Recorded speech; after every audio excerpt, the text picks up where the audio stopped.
Կյանքի դժվարին իրավիճակում հայտնված ընտանիքների կացարանային խնդիրները մնում են սոցիալական քաղաքականության մարտահրավերներից։ Բնական աղետներն ու սոցիալ-տնտեսական դժվարությունները շատերին կանգնեցնում են բնակարանի կորստի կամ ոչ պատշաճ պայմաններում ապրելու առաջ։ Կառավարությունը շրջանառում է նախագիծ, որով առաջարկվում է ստեղծել հրատապ արձագանքման մեխանիզմ այդպիսի ընտանիքներին ժամանակավոր կացարանով ապահովելու արագ տեղակայվող մոդուլային տնակների միջոցով։ Նախագծով առաջարկվում է սոցիալապես անապահով անձանց կամ ընտանիքներին, որոնք չունեն սեփական բնակելի տարածք կամ բնակվում են բնակության համար ոչ պիտանի պայմաններում, անհաղթահարելի ուժի բնական աղետների, սոցիալ-տնտեսական դժվարությունների կամ այլ հանգամանքների պատճառով ապահովված չեն ժամանակավոր անվտանգ եւ նվազագույն կենցաղային պայմաններ ունեցող կացարանով, ապահովել ժամանակավոր կացարանով, մոդուլային տնակներով։ Նախատեսվում է տնակներով ապահովել շուրջ 100 ընտանիքի։ Տնակները ձեռք կբերվեն պետության կողմից։ Ընդհանուր արժեքը գնահատվում է 500-ից 700 միլիոն դրամ, յուրաքանչյուր ընտանիքի համար 5-ից 7 միլիոն դրամ։ Փաստաբանները սակայն առաջնահերթ կարևորում են հողամասերի հատկացման հարցի արդյունավետ լուծումը։ Եթե համայնքային հողամասերում են տեղադրվելու տնակները, այստեղ արդեն պետք է կոնկրետ համայնքի հետ կապված գործառույթներ իրականացվեն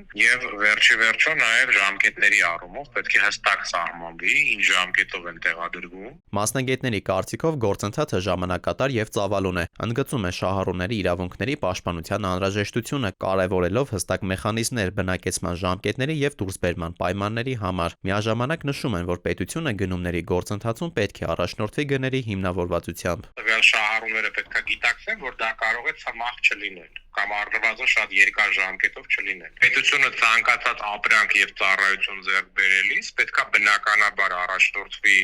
նրանով, որ տվյալ ապրանքը գերագնահատված չի։ Եվ նաև պետքա բարդ մրցակցային դաշտ լինի։ Տնակները կարող են լինել ինչպես փայտյա, այնպես էլ մետաղական կոնստրուկցիաներով։ Մասնագետների խոսքով ջերմամեկուսացման տեսանկյունից առավելություն ունեն փայտյա տարբերակները, իսկ կառուցման ընթացքում անհրաժեշտ է հաշվի առնել տեղային առանձնահատկությունները։ Խնդիրներից հետևյալն է. Հայաստանում մկները շատ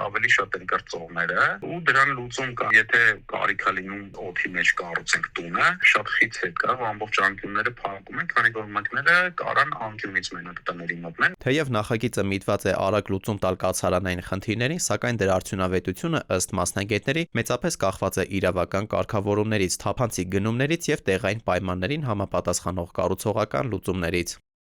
Դավիթ Թադևոսյան, ժամը լրատվական։